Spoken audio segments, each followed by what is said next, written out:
Imagine building a life with someone who insists that both partners should have equal influence, equal freedom, and equal decision-making power until the bills arrive.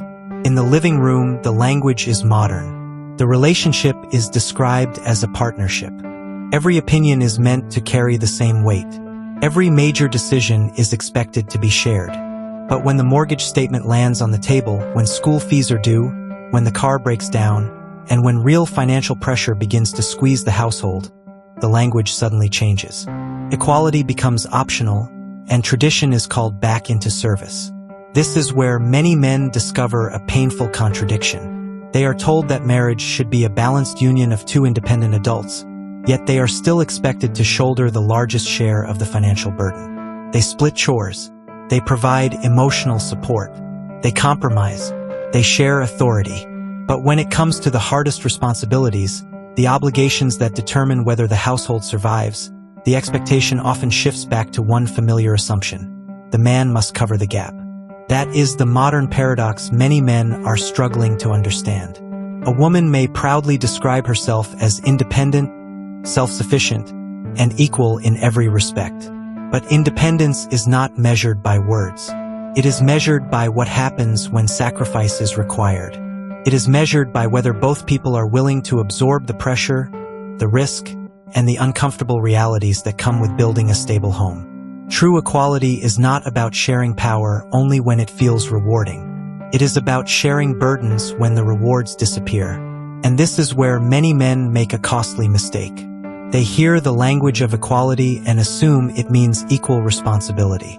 They believe that if both partners want the same authority, both partners will also contribute proportionately when life becomes expensive, stressful, and uncertain. But in some relationships, equality becomes selective.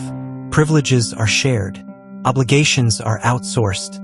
Personal income remains private, while the man's resources are treated as the emergency foundation holding everything together. Over time, this imbalance can become emotionally and financially exhausting. One partner continues building personal security, savings, and freedom. The other works longer hours, absorbs more pressure, and carries the constant fear of falling behind. And if he dares to question the fairness of the arrangement, he may be accused of being controlling, insecure, or unwilling to support the family. This is what can be called selective sovereignty, the expectation of equal influence without equal burden. It is one of the most misunderstood dynamics in modern relationships. Not because the concept of equality is flawed, but because equality can be interpreted in ways that favor comfort over accountability. Human nature is often drawn to benefits while resisting the costs attached to them. And unless both partners consciously commit to fairness, the relationship can become structurally lopsided. In this video, we are going to examine this issue from a psychological and practical perspective. We will explore why some people embrace the language of partnership while avoiding the heavier responsibilities that partnership demands. We will look at the warning signs of an unbalanced arrangement and discuss how to evaluate whether a relationship is built on mutual contribution or on one-sided expectation. Because before you commit your finances, your energy, and your future to anyone, you need to know whether you are entering a true partnership or signing up to carry the weight while someone else shares only the rewards.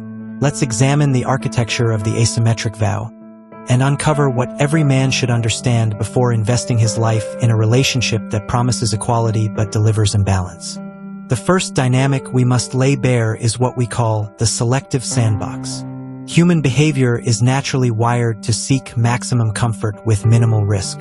When a woman advocates fiercely for equality in public spaces, career choices, and decision-making authority, which is completely fair, it is easy for a man to assume that this philosophy will apply evenly to the private household budget.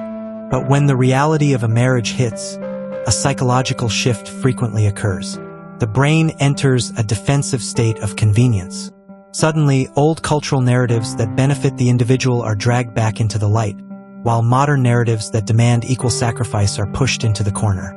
She wants the seat at the head of the table when it's time to choose the destination, but when the fuel bill for the journey comes due, she looks at you as the natural provider. This isn't a malicious conspiracy. It is simply the psychological path of least resistance. It is the luxury of choosing when to be an independent entity and when to be a protected dependent.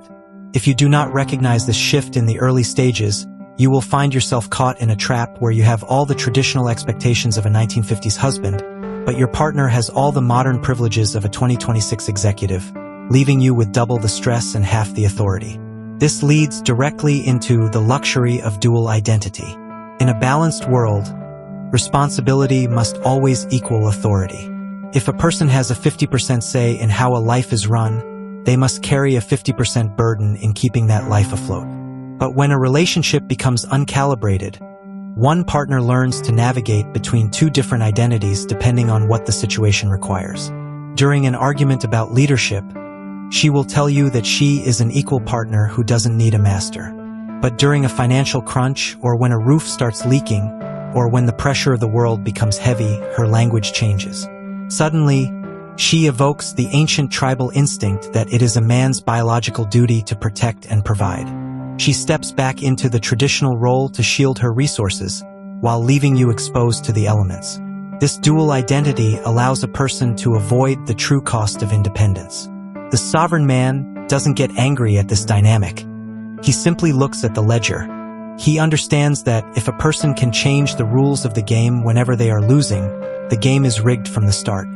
Think about the quiet, exhausting erosion of Ethan. Ethan was a software developer who took immense pride in his ability to support a vision. When he met Chloe, an ambitious marketing professional, he felt he had found a true contemporary.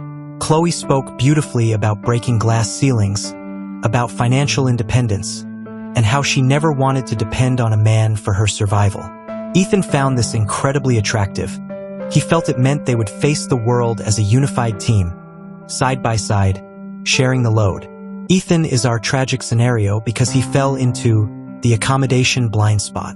When they decided to purchase a townhouse together, Chloe insisted that her name be placed on the deed as an equal co-owner, asserting her right to equal asset distribution. Ethan agreed without hesitation. But when it came time to calculate the monthly expenses, Chloe suggested that since Ethan earned roughly 30% more than her, he should cover the entire mortgage, the insurance, and the utilities, while her salary would go toward her personal investments, her student loans, and her personal upkeep. She framed it as a matter of equity, telling Ethan that if he truly loved her and respected her future, he would want her to build her personal portfolio without stress. Ethan, wanting to be the supportive, enlightened partner, accepted this arrangement. He convinced himself that as the man, it was his duty to carry the heavier structural beam. But over the next 4 years, the math began to rot his peace of mind. While Ethan's entire paycheck was instantly drained by the survival of the house, leaving him with zero personal savings and immense career anxiety, Chloe's private account swelled. She bought high-end clothes, took trips with her friends, and built a substantial investment buffer. Yet, whenever Ethan tried to discuss a major household decision, like moving to a lower-cost area or adjusting the budget, Chloe would fiercely defend her autonomy, stating that he had no right to dictate her life or tell an independent woman what to do. The breaking point arrived when Ethan suffered a severe corporate layoff. Instead of stepping forward to carry the household expenses with her accumulated savings, Chloe became deeply resentful. She accused Ethan of failing his responsibility and told him that his sudden inability to cover the mortgage was causing her immense psychological insecurity. She didn't see his job loss as a shared family crisis. She saw it as a violation of his unwritten contract to be her financial shield. Ethan spent months begging for her understanding, working degrading odd jobs, and draining his small retirement fund just to keep her from looking at him with disappointment. By the time the relationship dissolved, Chloe walked away with half the equity of a townhouse she had never paid a dime to secure, leaving Ethan emotionally hollowed out, financially ruined, and structurally shattered. He lost his wealth and his manhood because he tried to buy the approval of a woman who wanted the keys to the castle but refused to defend the walls. He proved that a man who accepts a one-sided contract in the name of love will eventually be forced to liquidate his own survival to pay for his partner's comfort. The fourth psychological pattern we must dissect is the devaluation of the non-monetary contribution. When a woman rejects a balanced financial structure, she will often argue that her contribution to the relationship cannot be measured in numbers. She will point to emotional labor, household organization, or future childcare expectations as her portion of the weight. While these elements are deeply valuable in a traditional marriage where the man is the exclusive provider, the equation collapses in a modern setting where both partners are working 40 hours a week. What happens here is a form of cognitive distortion. She treats her career as a modern achievement that belongs entirely to her, but she treats her household presence as a traditional sacrifice that you must pay for. You find yourself in a situation where you are working full-time in an office, but you are also expected to do 50% of the cooking and cleaning because we are equal, while still paying 80% of the bills because you are the man. This is a structural imbalance that will run any man's nervous system into the dirt. We must also look closely at the alibi of insecurity. When a partner refuses to pool resources or contribute evenly to the foundational expenses of a home, she will often use her emotional safety as a shield against accountability. She will tell you that she needs to keep her finances completely separate and untouched because women are vulnerable in this society, or because she needs to know she is safe if things go wrong. Notice the psychological framing here. She is asking you to prove your total commitment by taking 100% of the financial risk, while she maintains a private exit fund in case she decides to leave. You are being asked to build a fortress for the relationship, while she keeps a getaway car running in the driveway, funded by the very money she saved by not helping you pay the bills. A sovereign mind understands that true partnership requires both individuals to burn their ships at the shore. If one person keeps their ship fully fueled and ready to sail, they haven't truly arrived in the relationship. They are just visiting. Furthermore, we must confront the distortion of power dynamics. In many instances, the refusal to participate in a balanced financial life stems from a deep fear of losing control. In the modern cultural narrative, money is often equated with dominance. A woman may worry that if she contributes her hard-earned income to a shared pool, she will lose her independence or be forced to answer to a man. To protect against this perceived threat, she creates a boundary where her money represents her freedom, while your money represents your obligation. She views your financial contribution not as a gift or a partnership asset, but as a basic requirement of admission into her life. If you accept this framing, you are establishing a hierarchy where you must constantly perform to maintain her presence, while she remains detached, evaluating your performance from a safe distance. You become an employee in a company you supposedly co-founded. The fifth stage of this dynamic is the erosion of generosity. When a man realizes he is the only one sacrificing his personal peace for the financial survival of the relationship, something beautiful dies inside him. His natural desire to give, to surprise his partner, and to spoil her with gifts begins to dry up. He stops looking at her through the eyes of a lover and starts looking at her through the ledger of an accountant. Every dinner out, every vacation, and every gift feels like an additional tax he is being forced to pay to maintain a relationship that doesn't respect his peace. The woman then senses this emotional withdrawal and labels him as cheap, cold, or unromantic, completely ignoring the fact that she has starved his generosity by refusing to protect his resources. The reality is that true equality cannot be ordered from a menu where you only pick the items you like. If a woman wants the respect, the voice, and the freedom of a modern equal, she must also have the courage to face the cold, hard wind of modern financial responsibility. You are the source of your own stability. If you allow your protective instincts to be weaponized against your financial health, you aren't being a good provider, you are being an enabler of your own destruction. You must realize that this pattern is completely predictable. It begins with small conversations about what is yours and what is ours. It moves into a state where your savings are depleted while hers remain intact, and it ends with an emotional collapse when you finally ask for balance and are met with anger instead of understanding. The vast majority of a man's financial ruin in modern relationships doesn't happen during a divorce. It happens during the marriage, through the slow, daily transfer of resources from the man's pocket to the woman's private safety net. Stop trying to prove your masculinity by accepting a bad deal. In this second movement, we are stepping out of the selective sandbox and entering the domain of the sovereign agreement. We have dissected the slow, exhausting erosion of the man who carries a modern house on a traditional spine. Now, we are going to build the psychological filter that ensures your future partnership is a true, calibrated alignment of shared weight.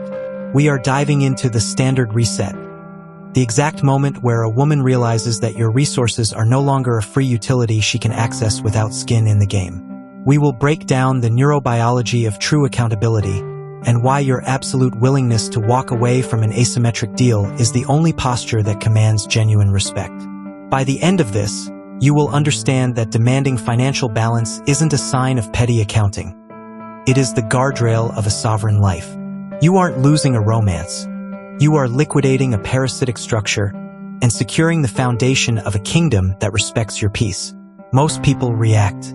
Few people understand. If you're here to think deeper, not louder, you belong here. Subscribe and stay with the ones who choose clarity over noise. Leave a comment if you're part of the conversation. Just awareness. The sixth major concept in this modern dynamic is the alibi of the maternal discount. When a man introduces the concept of a true, balanced financial partnership, a very common psychological defense mechanism is triggered. The woman may evoke the future possibility of motherhood as a reason why she should not contribute evenly to the current, daily expenses of the household.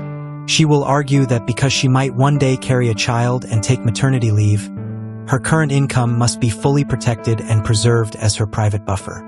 While a sovereign man deeply honors and protects the profound sacrifice of childbirth, he looks closely at the timeline. He realizes that using a future, potential event to justify a current, daily lack of contribution is a form of emotional speculation. It is a way to claim the exemptions of motherhood while living the lifestyle of an unburdened professional. The sovereign man does not negotiate the present based on a future that hasn't arrived. He creates an agreement for the now, with explicit provisions to protect and care for her when the time for family expansion actually manifests. This leads directly into the defensive indignation. The moment you lay down a clear, logical spreadsheet of the household survival costs and ask for a balanced, proportional allocation of resources, the response is rarely a counter-argument based on numbers. Instead, it is an emotional pivot. She may look at you with deep resentment and accuse you of being unmanly, petty, or transactional. This indignation is a tactical smokescreen. Her brain understands that if it has to argue on the level of logic and math, it will lose. Therefore, it must shift the battlefield to the realm of your character. She wants you to feel so ashamed of violating the traditional gentleman script that you instantly fold the spreadsheet, apologize, and hand your wallet back to the collective fire. The sovereign man stands immovable in this wind. He knows that a person who gets angry when you ask for fairness is a person who was deeply benefiting from your silence. Let's look at the sovereign recalibration of Darius. Darius was an architectural engineer who had spent his early life watching his father work himself into an early grave to fund a household where his contributions were treated as basic obligations. When Darius met Nadine, a high-earning corporate consultant, the initial conversations were filled with modern vocabulary about mutual respect and shared dreams. But within 6 months of moving into a premium apartment, the unwritten rules began to surface. Nadine expected Darius to pay for every dinner out, every weekend trip, and the bulk of the lease, while her substantial bonuses were quietly routed into her private brokerage accounts. Darius is the winner in our story because he practiced the law of structural recalibration. He didn't wait for his savings account to hit zero to address the leak. He didn't shout and he didn't call her names. He simply sat down at the dining table, opened his laptop, and presented a clear, transparent ledger of the shared life. He said, "Nadine, we are two high-functioning professionals living in a modern economy. For this union to maintain its structural integrity, our financial inputs must mirror our shared authority. Moving forward, our collective expenses will be funded proportionally from our salaries into a joint account, and our private savings will remain our private business. If this baseline of mutual contribution doesn't align with your vision of a partnership, I respect your choice, but I will decline to renew this lease." Nadine instantly deployed the standard script. She told him he was being cold, that a real man wouldn't count pennies, and that she felt deeply insecure knowing he wasn't willing to protect her financially. Darius didn't flinch. He didn't try to prove his masculinity by buying her an expensive gift to smooth things over. He simply leaned back, looked her in the eye, and said, "My ability to protect is anchored in my peace of mind. I cannot be a shield for a house where I am treated as a vendor. Darius won because he was entirely willing to walk away from a rigged board. When Nadine saw that her emotional indignation could not breach his psychological perimeter, her perspective shifted. She realized that Darius wasn't a boy she could manipulate with cultural guilt.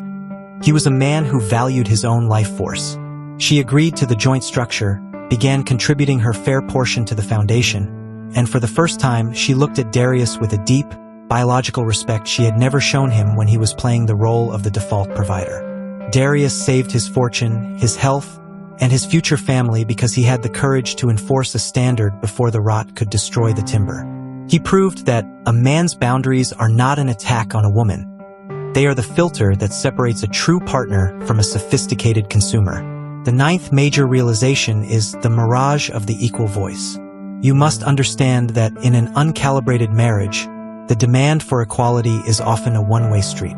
If a major household decision needs to be made, such as buying a car or choosing how to raise the children, she will demand a 50% vote, citing her rights as an equal individual. But if you try to use that same equal voice to audit her personal spending or question why she isn't helping to pay down the shared debt, she will instantly raise the flag of personal autonomy, telling you that it's her money and you have no right to question her. This is the definition of a structural mismatch. The sovereign man refuses to occupy a position where he has 50% of the vote but 100% of the liability. He knows that if he is responsible for the financial survival of the ship, he must have the final map for the journey. We must also look at the strategy of the lifestyle subsidy. In many modern instances, a woman's rejection of a 50-50 arrangement is simply an economic calculation. She wants to experience a tier of luxury, a certain neighborhood, a specific standard of travel, a particular social circle that her private income cannot fully sustain.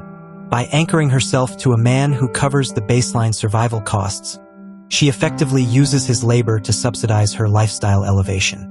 Her income is freed up to buy the things that make her feel successful, while your income is consumed by the unglamorous reality of taxes, insurance, and interest.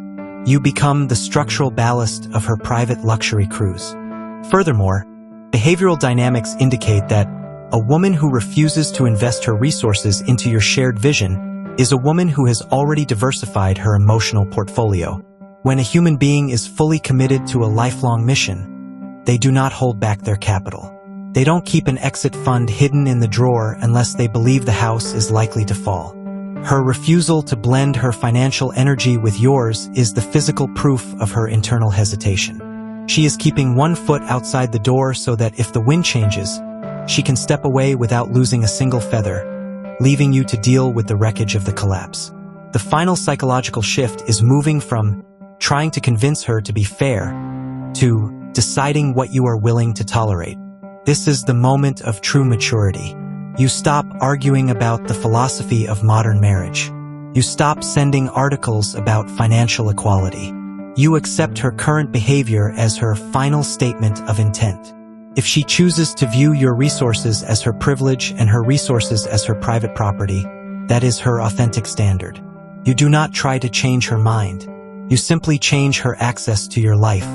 The reality is that a relationship that costs you your financial sovereignty is an investment that guarantees an emotional deficit. You are the architect of your own future. If you allow your life to be drained by a one-sided contract, you have no right to complain about the poverty of your spirit. I have a smart, reflective question for the men who are tired of carrying the backpack while someone else claims the victory. If you were entering into a high-stakes business venture with an external partner, and they demanded 50% of the equity, 50% of the voting power, and a total share of the profits, but insisted that you carry 100% of the financial risk and pay all the operational expenses because that's your traditional role as the founder, would you sign that contract to prove your confidence? Or would you realize that the person across the table isn't looking for a business partner, but a financial host? Drop a comment below and share your sovereign insight. What was the exact moment you realized that her definition of equality shifted depending on who was holding the checkbook? How did you find the strength to close the joint vault and demand a balanced ledger? Let the brotherhood know how you recognized the asymmetry before the structure collapsed. Your perspective is the shield for the next man who is currently being told that his boundaries are an act of control. Let's build the Council of Sovereign Men together. If you're still here, you weren't just watching. You were paying attention. That means you're done with noise and ready for clarity. If that's you, subscribe and stay connected to this space. Drop a comment with what stood out. I read them. Stay grounded. Stay aware. I'll see you in the next one.